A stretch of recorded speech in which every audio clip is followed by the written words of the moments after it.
Welcome to Paths to the Past. My name is Dr. John Broom, and I've been fascinated by all aspects of history since being a young boy of 5 years old. And my name is Dawn Broom, and I just love walking through history. And on this channel, we should be travelling the length and breadth of Britain to bring you some of the best historic walks that there are. Whether it be old railways, canals, or ancient trackways, we have it covered. So if interesting and quirky historic content is what you're after, then please subscribe. It's absolutely free, and we'll be aiming to bring you a new history walk video every week. In this video, we're going to a very special place for me, South Wales. And we shall be walking part of the old Merthyr, Tredegar and Abergavenny railway. And as a bonus, at the end, we shall take in part of the Monmouthshire and Brecon Canal too. How appropriate that we did this walk on St. David's Day 2025. So why not set off with us on the walk of this old railway line, which traces its history back to 1862, and look at the landscape of curves, gradients, tunnels and viaducts. But due to the huge cost of construction, even before the railway opened, the company that built it became overdrawn in 1861. And today we're going to enjoy a walk all the way to Gafaelham, where the first train went in 1862. And we shall look for any remaining evidence of this railway, which lasted less than 100 years.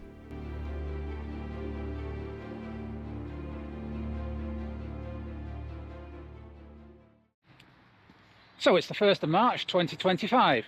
And today is St. David's Day. And appropriately, we are walking along the track bed now of the old Merthyr, Tredegar and Abergavenny Railway, the MTA. It was opened in 1862 and closed a little bit before the Beeching Cuts, I think in the late 1950s, 1958 I seem to remember. I think 7 miles of it is open. We're currently walking on a little tarmac section, but we shall see what we come across as we go further up this trail. I'm particularly interested in this walk because I grew up in Abergavenny, which is just about a mile back there.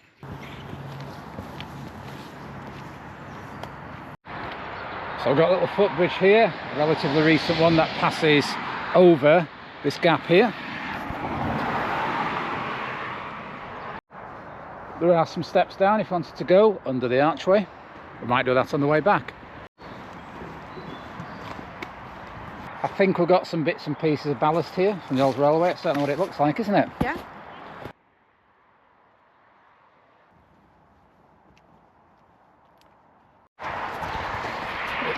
It's certainly a popular trail on this lovely early spring day. Yes, quite a lot of walkers, cyclists and the odd runner out here on this beautiful Saturday morning.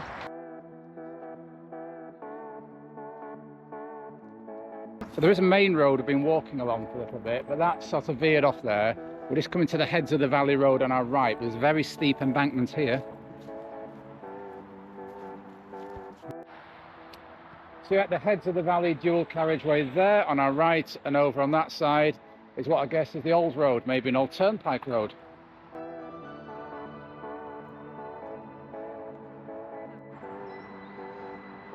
So this little viaduct looks like it's been here a while.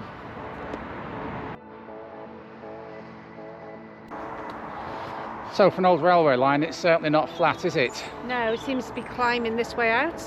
But then the heads of the valley is quite steep, and I do believe this was one of the steepest railway lines in Great Britain.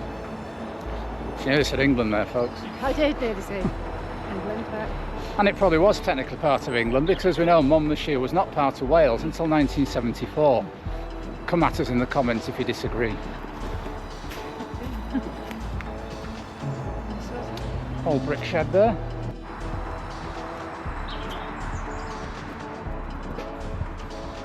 This trail is part of the cycle network Route 46, as you can see on the post. That's why we've seen motorcyclists this morning. So we parked in the car park back in Llanfoes, but there's obviously lots of access points onto this trail. So It's one of the things we love about these old abandoned railways, is how they have now become home to a host of nature and wildlife. Got some ferns there and some other big leaves there. I won't say we're absolute fans of nature, but we can appreciate what they look like. Does anybody know what these big leaves are?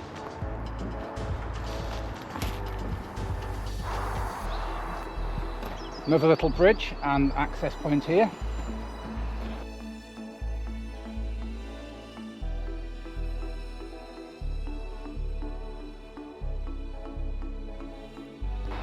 So 1 mile up from Landfoist car park, and we're starting to get a little bit more of quietness and solitude. You can just hear the heads of the valley road down there, but it is beginning to settle down.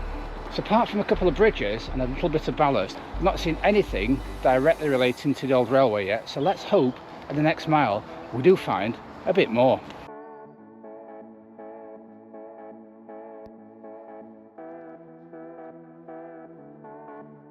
So really interesting juxtaposition here. We're on the old railway line. There we've got a basin that feeds into the Monmouthshire and Brecon Canal. So the canal's heyday from about the 1760s through to the 1830s, before they were then superseded by the railways, which are a lot quicker, could carry a lot heavier material and get to more places. As well as walking, we do quite a lot of running. We like running along canal side towpaths and also love running up old railway lines too. And then down there we've got the road, which obviously took over from the railway. So one of the lovely features of this area is you see lots of white buildings, and if you look over onto the hillside you can see them dotted all along the hillside. It really is quite pretty.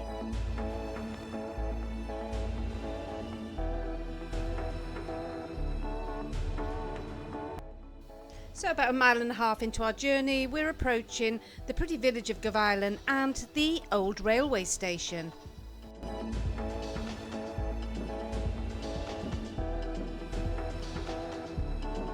Board 3, Gavilan Heritage. Did you used to go to a disco here? I did, yeah. Where was that then? I think it was in some kind of hut. A village hall, I think. A bit further back in time. So I can see here how this station replaced the old tram roads that were horse drawn.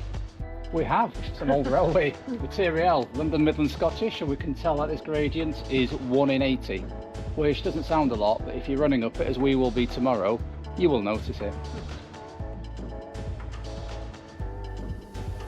So what do we have here then? Let's have a look. So London and Midland Scottish Railway Company.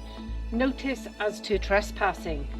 Persons trespassing upon the railways or any other property belonging or leased to or worked by the London, Midland and Scottish Railway Company are liable to a penalty of 40 shillings under the London, Midland and Scotland Railway Act 1924, and in accordance with the provisions of the said Act, public warning is hereby given to all persons not to trespass upon the said railways or railway property, August 1924 by order. And here we are walking on that said railway line. Well, maybe not quite the railway line. I wonder if anybody was ever fined 40 shillings for trespassing on this railway. Who knows, but I did find this report of a local collier being fined 5 shillings for letting his horse stray into the railway station in 1907. Well, it's worth coming up 1.5 miles because not only have we seen the railway station, but we have our first bridge going across the old track bed.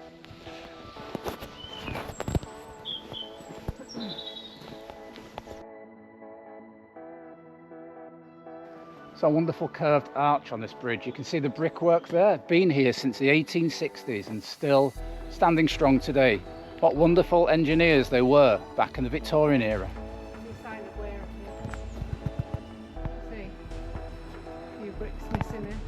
If you've been here about 140 years, I think we see signs of wear.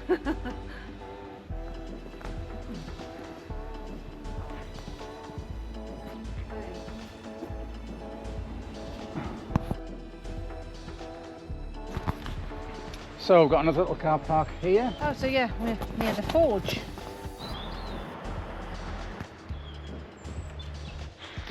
closer inspection, this board actually says testimony to human endeavour, and that's one thing we love about these old railway lines. There's a testimony of human endeavour. There's the people who enjoyed holidays on them, enjoyed day trips out, the people who worked on them, and now the reclamation by nature and the enjoyment by people like us. Truly multifaceted. Yeah. So back that way, which we've just come from, we have Llanfoist and Gavilan, and in this direction where we're continuing to head, we have Tredegar and Abergavenny. Now you may be wondering why this line closed in 1958, not the 1960s, as part of the Beeching Cuts. Well, it had become just too uneconomic to run. The 25-mile journey between Abergavenny and Merthyr was taking an hour and 40 to complete. So even though the railway had won awards such as sections of best track length in the 1950s, and Gavilan Station had been praised for the outstanding nature of its gardens, the axe fell in the beginning of 1958. But the ghosts of the past who worked and lived on the railway are still with us today.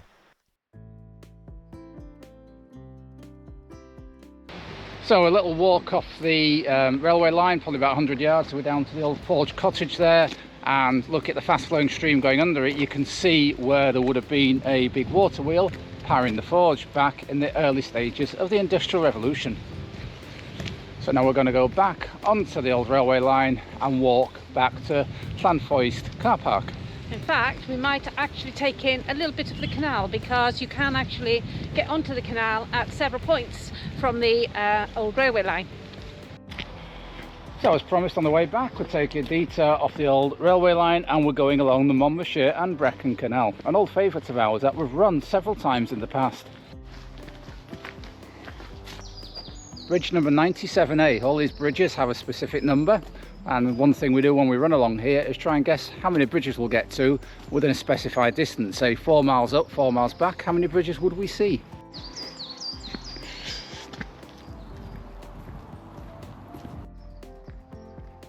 One of the nice things about this canal is it has a bench every so often, which gives you the full route from Brecon all the way through to Ponty 1 there, Risca, and has a lovely representation of the building that we just passed a little bit along the canal there. This morning we were in Newport. Well, two little barges there, Rosie and Rita. Is there some significance in the boats that are painted green and red with yellow trim? Because we've seen quite a few of them, and it reminds me of the old children's programme Rosie and Jim. So let us know if there is a significance in that particular livery, or as I say these days, colourway of those canal barges. Bridge 97. Love the old stone building over there as well, just off the canal.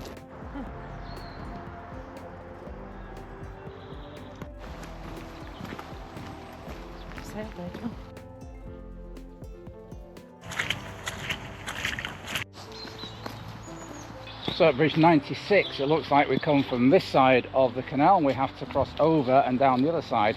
Quite ingenious the way the horses pulling the barge would have the rope go over and not twist itself around the bridge and carry on the other side. Or we would be, had this not been designated a construction site for now. So we're going to have to drop back down onto the old railway track bed. So we brought you about half a mile of the canal there. Hope you enjoyed it. We hope you've enjoyed all this walk along a section of the old Merthyr, Tredegar and Abergavenny Railway. And in the next vlog on this channel, we're going to take you a little bit further along this old railway line, because we came back the following day for a run and we came across something a little bit further up that we didn't expect to find. So if you want to find out what that is, then please make sure you subscribe to the channel. If you have liked this video, please give it a like, and if you think you know anybody else who would enjoy videos like this, then please share it with them. There are so many places in this country where the past can draw you in. Go out and explore those wonderful places and feel yourself surrounded by what was. So I hope you can join us again, where every journey begins with a path to the past.